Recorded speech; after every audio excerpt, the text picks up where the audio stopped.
नमस्कार, मैं अर्चना तिवारी आप सभी का स्वागत करती हूँ द राजधर्म पर। फिलहाल मेरी उपस्थिति जो है वो ग्वालियर के अंदर है। आपको मैं बताना चाहती हूँ और आप लोगों को याद भी होगा कि 2018 में जो यहाँ पर जिस सरकार को चुना गया था, जिनको चुना गया था, उनकी जो है वो तकदीर पलट दी गई थी ज्योतिरादित्य सिंधिया के तरफ से। आपको ये मैं बताना चाहती हूँ कि ज्योतिरादित्य सिंधिया एक ऐसे ट्रम्प कार्ड जो है वो निकल कर के बाहर आए कि उन्होंने पूरी की पूरी सत्ता ही पलट के रख दी। कहाँ चुने गई थी कांग्रेस, और आज अगर हम यहाँ पर बात करते हैं तो आज यहाँ पर भारतीय जनता पार्टी की सरकार है। तो मैंने ये सोचा कि चलिए उन्हीं की कॉन्स्टिट्यूएंसी में चलते हैं, उनके इलाके में चलते हैं और महाराजा के इलाके में जाकर के पूछते हैं कि इस बार जो 22 विधायक वो अपने साथ लेकर के आए थे वो क्या प्रभाव इस बार के विधानसभा चुनाव पर डालने वाले हैं। तो ये मेरे साथ ग्वालियर की पूरी जनता है जो कि एकत्रित हो चुकी है। आप सभी का बहुत बहुत धन्यवाद कि आप लोग मेरे से बात करने के लिए जो है आपने अपना कीमती समय मेरे लिए निकाला। तो चलिए मैं बातों की शुरुआत करती हूँ। आप सबसे वरिष्ठ हैं तो आपसे शुरुआत करती हूँ। आपका नाम? अशोक शर्मा। अशोक शर्मा जी, पिछली बार यहीं से करिश्मा हुआ, सत्ता से दूर रही भाजपा को वापस आना पड़ा, ज्योतिरादित्य सिंधिया एक ऐसा कार्ड की तरफ आए, तो क्या कहेंगे आप इस बार? 2018 में जो विधानसभा के चुनाव हुए थे, हमेशा से ग्वालियर चंबल संभाग मध्य प्रदेश की धुरी रहा है राजनीतिक तौर पे, चाहे वो कोई भी सरकार बनी हो। लेकिन ग्वालियर चंबल संभाग का जिसको बहुमत मिलता है उस पार्टी की सरकार बनती है। सिंधिया राजवंश निश्चित तौर पर हमारा एक प्रभावी राजवंश रहा है। सिंधिया परिवार एक बहुत ही महत्वपूर्ण परिवार रहा है और अभी वर्तमान में महाराज ज्योतिरादित्य सिंधिया जी नेतृत्व कर रहे हैं ग्वालियर चंबल संभाग का। जब 2018 का चुनाव हुआ उस समय ये कहा गया कि मुख्यमंत्री फेस के रूप में सिंधिया जी को आगे बढ़ाया जा रहा है। अच्छा। उसके बाद में जब खूब मेहनत हुई और खूब जीते, ग्वालियर चंबल संभाग से अधिकांश सीटें सिंधिया जी के नेतृत्व में जीती और जब बहुमत मिला तो सरकार भी बन गई। लेकिन उस समय दूल्हा किसी को बताया गया था और घोड़ी पर किसी को चढ़ा दिया गया। ये तकलीफ थी ग्वालियर चंबल संभाग की जनता को। अच्छा। निश्चित तौर पर ये काम जो हुआ सरकार गिरी, उसका कारण ये है कि जो उसका हकदार था, ईमानदारी से जिसने मेहनत की, जिसने अपने छवि का इस्तेमाल करते हुए ये एहसास कराया कि मेरा प्रभाव है क्षेत्र में, जनता मेरे साथ है, उनको नहीं बनाया तो निश्चित तौर पर और उनकी अवमानना की जा रही थी, उनका अपमान करने वाली बातें की जा रही थी। तो निश्चित तौर पर कोई भी आदमी, ग्वालियर चंबल संभाग का पानी स्वाभिमानी पानी है, दमदार का पानी है और जो भी है भूखा रह लेगा लेकिन कहे बिना नहीं मानेगा। कहे बिना नहीं मानेगा। आपने कहा कि मुख्यमंत्री का लॉलीपॉप दिखा करके जो है वो, मतलब लॉलीपॉप कह लीजिए या फिर आप वो कहिए कि मुख्यमंत्री का चेहरा बता करके कांग्रेस ने ज्योतिरादित्य सिंधिया का उस चुनाव में फ़ायदा उठाया था, आप ये कह रहे हैं। तो कौन सा अभी वो मुख्यमंत्री बन गए भारतीय जनता पार्टी में आने के बाद, और कौन सा इस बार वो मुख्यमंत्री के चेहरा हैं, तो इस बार क्या प्रभाव डालेंगे? देखिए, भाग्य किसी न किसी का नहीं देखा। विधाता ने आपको जन्म दिया है, ब्रह्मा जी ने आपका भाग्य लिखा है, तो भाग्य में होगा तो वही मुख्यमंत्री बनेंगे, ये हम लोग उम्मीद करते हैं। और निश्चित तौर पर कर्मयोगी आदमी है, मेहनतकश आदमी है, ईमानदार आदमी है, बेबाक आदमी है, जनता के बीच में दुख सुख में जुड़ने वाले नेता हैं, इसलिए जनता उनको चाहती है। जनता चाहती है। लेकिन कांग्रेस तो कहती है, चूंकि वो जो 22 विधायक अपने साथ लेकर के आए थे, साइलेंट गेम प्लेयर निकले वो तो। सचिन पायलट अगर आपको याद हो तो राजस्थान में खूब उन्होंने जोर दिखाने का प्रयास किया, अपना मस्कुलर पावर खूब दिखाने का प्रयास किया कि इस बार जो है हम सरकार को पलट देंगे, अशोक गहलोत को डराने का पूरा प्रयास किया, लेकिन वैसा कुछ कमाल कर नहीं पा रहे वो राजस्थान में। लेकिन ज्योतिरादित्य सिंधिया ने यहाँ पर करके दिखाया, सरकार को तोड़ दिया, अगर देखा जाए तो कमर तोड़ दी। चंबल का पानी है, चंबल का पानी, चंबल का पानी है, दमदार पानी है और निश्चित तौर पर जो कहते हैं वो करते हैं। इस बार कितना जोर वो भारतीय जनता पार्टी में रहते हुए दिखा पाएंगे? क्योंकि मैं जब लोगों के बीच जाती हूँ, भाई साहब सुनिए तो सही, जब मैं लोगों के बीच जाती हूँ लोग मुझे कहते हैं कि जी देखो कुछ पैसों के लिए इन्होंने अपनी पार्टी बदल ली, जो हमें पसंद नहीं आ रहा है। कांग्रेस में थे तब ज़्यादा पसंद थे, क्या बोलें? क्या सिंधिया राजवंश के बारे में जो लोग बोलते हैं उनको जानकारी है? अगर नहीं है तो उनको मेरे पास भेज देना, आप दे दो जानकारी। आप सिंधिया राजवंश देश में दूसरे नंबर का राजघराना रहा है। हैदराबाद के बाद में सिंधिया घराना ही था पूरे देश के अंदर जिसको भगवान ने सब कुछ दिया। उन पर कितनी संपत्ति है, कितने हीरे मोती हैं, कितनी जवाहरात हैं, कितनी संपत्ति है, ये उनको खुद को नहीं मालूम है। अभी एक उदाहरण बतौर हमने सुना कि स्विट्ज़रलैंड गए थे महाराज, तो जिस आलीशान होटल में वो ठहरे थे, 3 दिन रुकने के बाद जब चौकआउट करने वाली बात आई तो उनके पीए ने कहा कि हमको कमरा चौकआउट करना है, तो आते आते रोने लगा और महाराज के पैर पकड़ के कहने लगा कि हे मालिक, मुझसे क्या गलती हो गई, इसके मालिक ही आप हैं। तो जिस आदमी को ये नहीं मालूम कि कहाँ कहाँ हम पे संपत्ति है, कहाँ कहाँ हम इसके मालिक हैं, उस आदमी पे बेईमानी की बात जो करते हैं उनसे बड़ा कोई ज्ञानी आदमी मेरी निगाह में नहीं हो सकता। अच्छा, तो आप ग्वालियर वासियों का भी, मैं आप सभी के पास भी आऊँगी, ठीक है, तो आप ग्वालियर वासियों को क्या लगता है क्यों छोड़कर गए होंगे ज्योतिरादित्य सिंधिया जो कांग्रेस? मान सम्मान और स्वाभिमान ये इस क्षेत्र की पहचान है। आदमी निश्चित तौर पर जब कोई किसी को धोखा देता है तो उसका दिल दुखता है। आप भी इंसान हैं, मैं भी इंसान हूँ, महाराज और बड़े वो भी इंसान हैं और निश्चित तौर पर बड़े नेता हैं, हमारे परिवार के मुखिया हैं। तो जब उनका दिल तोड़ा गया, उनसे झूठ बोला गया और जब उनके साथ में घिनौना कृत करते हुए छुआछूत जैसा बर्ताव किया गया, वो बर्दाश्त नहीं कर पाए और जनता ने स्वागत किया कि आपने जो किया वो सही किया।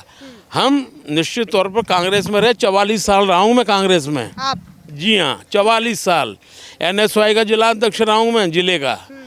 मैं यूथ कांग्रेस का अध्यक्ष रहा हूँ, मैं जिला कांग्रेस कमेटी का अध्यक्ष रहा हूँ, मैं प्रदेश कांग्रेस कमेटी का 3 बार महामंत्री रहा हूँ, मैं ग्वालियर व्यापार मेला का चेयरमैन रहा हूँ। तो निश्चित तौर पर ऐसा कोई पद नहीं है जिस पर नहीं रहा। बीजेपी में कोई पद दे रहे हैं कि नहीं? हम लालची लोग नहीं हैं। अरे ये तो सारे नेता यही कहते हैं, पद के लालची नहीं है, पद के हम लालची। नेता ही नहीं मानते अपने आप को। हम तो जनता के बीच के एक नुमाइंदे, और निश्चित तौर पर आज भी हमको मान मिल रहा है, सम्मान मिल रहा है, स्वाभिमान मिल रहा है। क्या होता है पद? आदमी की चेहरे से बखत होती है, आदमी का सम्मान होता है उसके आचरण से, उसके व्यवहार से, उसके काम करने से। आज हमको मान सम्मान मिलता है, सब लोगों का प्यार मिलता है। आपने भी महसूस किया होगा कि अभी जो हमारे साथी खड़े हुए हैं सब ने प्यार से हमको अपना माना, हमको उन्होंने नमस्ते की, तो इससे बड़ा हमको पद क्या मिलेगा? पद क्या मिलेगा? ठीक है, और भी हम अगर लोगों से बात करें, आपका नाम? राम अवतार सिंह बैस। राम अवतार जी, एक बात बताइए, इस बार यहाँ से, क्योंकि कांग्रेस यहाँ पर बहुत मजबूत थी, अगर 2018 की हम बात करें, इस बार क्या परिस्थिति है ज्योतिरादित्य सिंधिया के बीजेपी आने के बाद? देखिए, अगर आप सिंधिया परिवार की बात करेंगे तो 2018 में सिंधिया परिवार की वजह से कांग्रेस मजबूत थी, इससे दो राय नहीं है, सही बात है ये। उन्हीं की दम पे वह इस मध्य प्रदेश में भाजपा की सरकार, वो कांग्रेस की सरकार बनी। सिंधिया सिर्फ एक राजनेता ही नहीं है, सिंधिया का मतलब है एक विश्वास, एक निष्ठा, एक ऊर्जा, जो आज पूरे ग्वालियर चंबल संभाग नहीं पूरे प्रदेश के लोग उस चीज़ को महसूस करते हैं। सिंधिया जी आज सीएम कल बनेंगे नहीं बनेंगे ये बात नहीं है, बात है कि सिंधिया सर्व समाज की, सर्व हारे की, हर व्यक्ति की चिंता करने वाले लोग हैं। सिंधिया ही नहीं, उनके पूर्वज भी अगर जाएं, इस ग्वालियर को बहुत कुछ दिया है, ग्वालियर अंचल को बहुत दिया है, तो ग्वालियर का भी।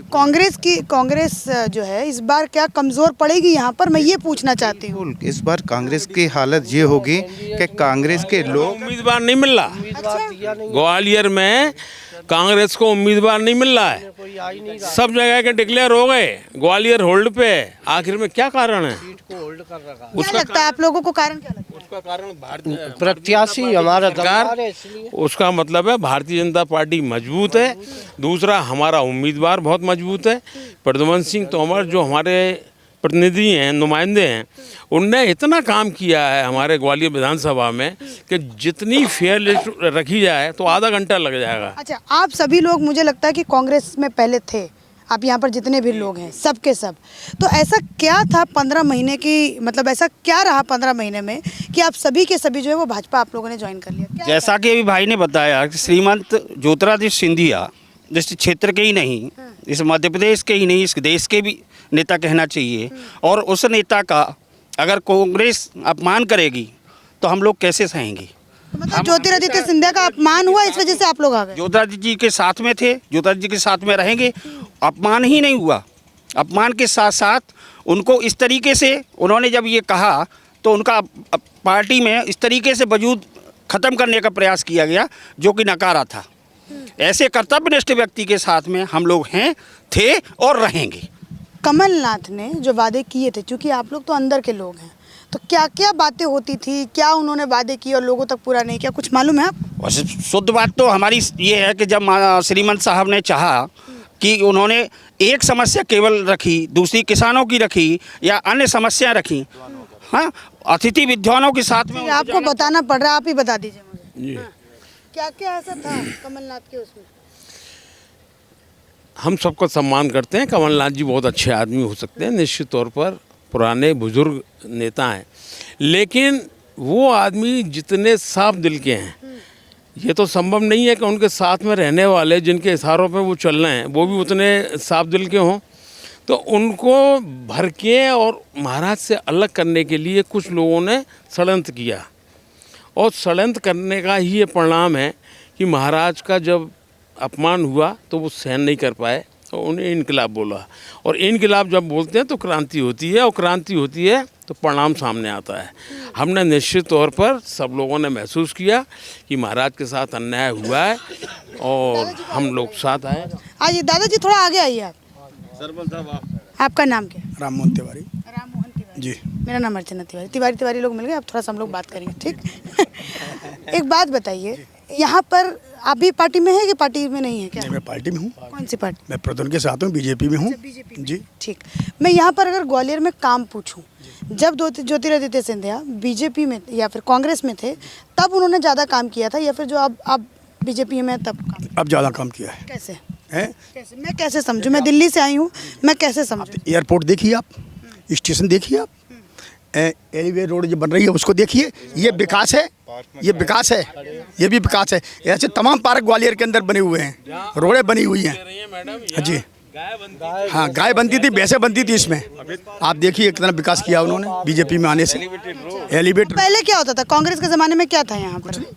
कुछ नहीं था। तोमर उस समय भी यहाँ के विधायक थे। प्रद्युम्न सिंह तोमर उस समय विधायक थे कांग्रेस में यहाँ।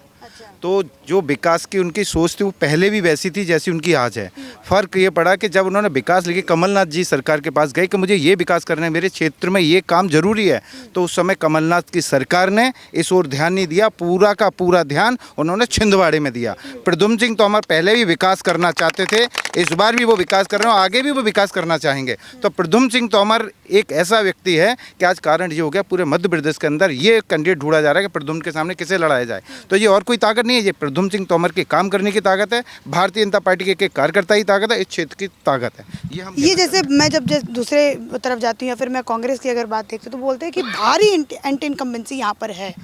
आप क्या कहेंगे? आप लोगों को नहीं लगता कि 18 साल एक पार्टी ने अगर यहाँ पर राज किया है, ठीक, मुख्यमंत्री जो है वो लगातार 15 साल से यहाँ पर राज कर रहे हैं, तो लोग जो है उनके अंदर वो भरापन आ गया होगा कि आप इसको चेंज करो? दिया ना, इस मध्य प्रदेश की जनता ने, चंबल की जनता ने सिंधिया जी के कहने पर दिया ना, इस बार कांग्रेस को साथ दिया था 2018 में। क्या किया कांग्रेस सरकार ने? क्या किया? सिर्फ पूरा मध्य प्रदेश को छिंदवाड़ा बना के रख दिया कि सिर्फ छिंदवाड़ा में ही विकास होगा, बाकी कहीं विकास नहीं होगा। जनता ने तो भरोसा किया, किसानों ने भरोसा किया, अतिथि विद्वानों ने भरोसा किया, युवा लोगों ने भरोसा किया।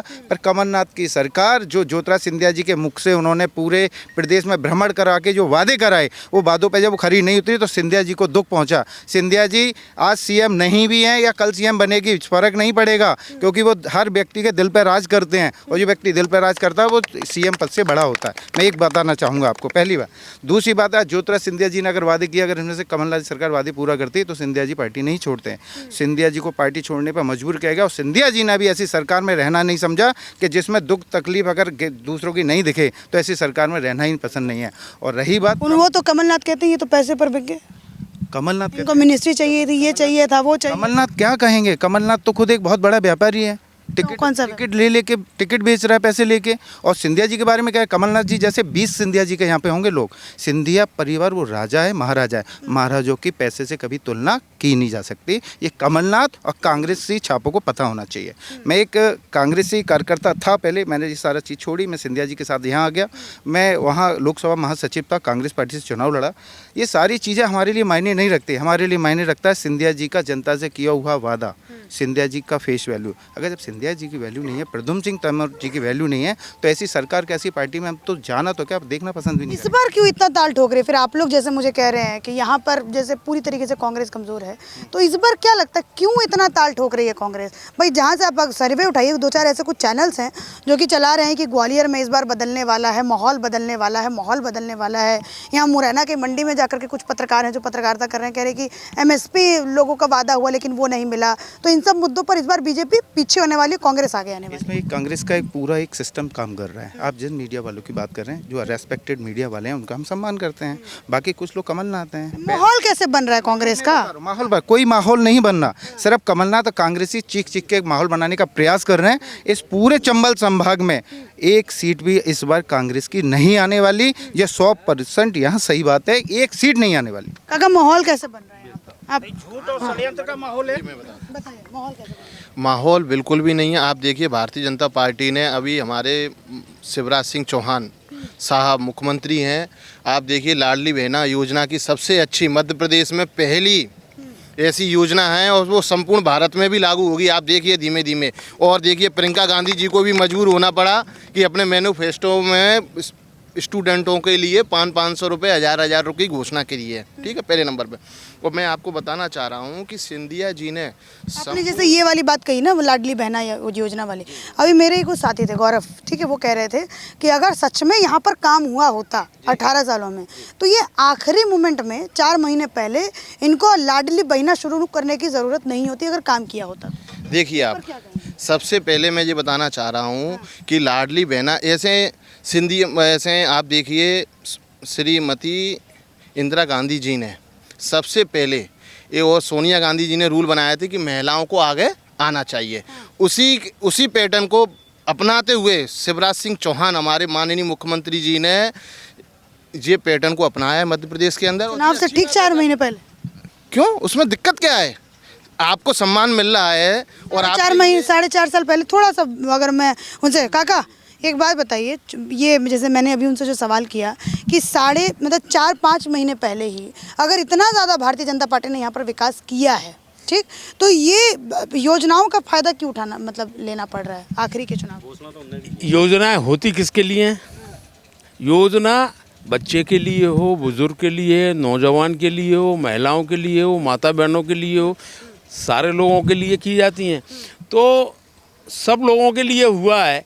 बहनों को अगर आवश्यकता पड़ी है तो उनको हम साथ ये नहीं टाइमिंग पे सवाल उठाते हैं। आप ये कहना चाह रही हैं कि इन्होंने घोषणा की है? घोषणा तो उनने भी बहुत की है कि 400 रुपये में सिलेंडर देंगे, 1500 रुपये हम देंगे, पुरानी पेंशन लागू करेंगे। क्या इनको लग रहा है ऐसा कर पाएंगे? ऐसा कहने से, जनता को प्रगलाने से जनता मान जाएगी क्या इनकी बात? पिछले नहीं मानेगी। बिल्कुल नहीं मानेगी। आप बताएं ना कैसे मानेगी, आप बताओ। जनता को एक बार धोखा दे चुके हैं। किसानों का कोई भी इनने पैसा माफ़ नहीं किया, कोई भी कार्य ऐसा नहीं किया। इन्होंने केवल अपनी जेबें भरी हैं। इससे दुखी होके, इससे परेशान होके हमारे आदरणीय श्रीमंत महाराज साहब, हमारे नेता आदरणीय प्रद्युम्न सिंह तोमर जी ने इनको बार बार आगाह किया कि देखो आप लोग मान जाओ, मान जाओ, मान जाओ, नहीं तो हम ये पार्टी छोड़ के चले जाएंगे। अंततः इन्होंने नहीं माना, तो उन्होंने बोला, जो वादा किया कि मैं जनता के लिए रोड पे आ जाऊंगा, तो महाराज साहब जनता के लिए रोड पे आ गए। उन्होंने अपना पद और अपना अधिकार सब छोड़ छाड़ के, क्या कहते हैं, जनता के लिए त्यागपत्र दे दिया। कोई भी नेता ऐसा नहीं है जो इतना बड़ा सब कुछ होने के बाद छोड़ के चला जाए। ज़रूरी नहीं है। हमारे विधायक माननीय मंत्री जी ने चुनाव लड़ा है दोबारा। ये पता नहीं होता कि चुनाव अपन जीतेंगे कि हारेंगे, पर जनता के लिए उन्होंने सब कुछ छोड़ के दोबारा चुना। जनता ने अपना जनादेश उनको अधिक वोटों से जिताकर फिर दोबारा दिया। और क्या क्या डेवलपमेंट अगर मैं आप लोगों के पास पूछूं तो आया है ज्योतिरादित्य सिंधिया के बीजेपी ज्वाइन करने के बाद? मैम, पहले ये पता नहीं लगता था कि गड्ढा है कि रोड है, गाड़ी बदलनी पड़ती थी 3-4 साल में। अब आप कोई भी ग्वालियर विधानसभा में चली जाएं, ऐसे जाते हैं जैसे पेट का पानी नहीं हिलता। गिलास रख दो भर के गाड़ी में तो गिलास से पानी नहीं छलकता।